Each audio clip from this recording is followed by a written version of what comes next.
Mbrëmjen e së premtes 3 banesa u shkrumbuan në lagjen Vojekushi. Këto janë pamjet ekskluzive të siguruara nga operatori Kristian Troshani, sapo zjarri është shpërndar në të gjithë banesën.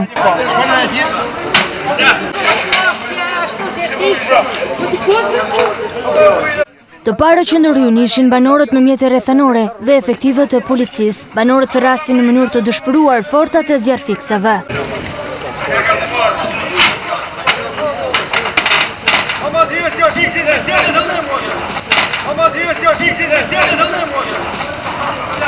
Zjarrfiksit do vinin, por pas disa minutave, pasi kishin ngatëruar rrugën. 2 prej tyre qëndronin në pjesën e pasme të banesës, ndërsa përpara zjarri po përparonte drejt shtëpiave ngjitur. Zjarrfikset aty ndërhyjnë pas më shumë se 25 minutave.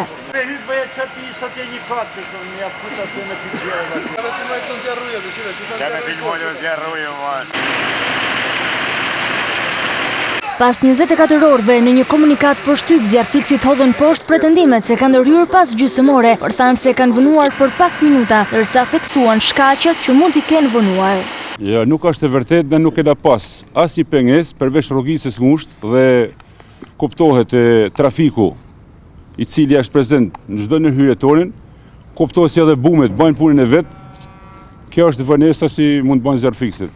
Por pavarësisht pretendimeve të dëshpëruara të forcave zjarrfikse, realiteti është ndryshe. Përgjatë gjithë rrugës Nazmi Kryeziu në lagjen Vojekushi, ku shkrumbuan shtëpi e 2 katëshe, nuk ka asnjë bumë, ndërsa rrugica edhe me automjetet e parkuara lejon normalisht lëvizjen e automjeteve të tonazhit të lartë, siç lëvizën automjetet e ujësjellësit.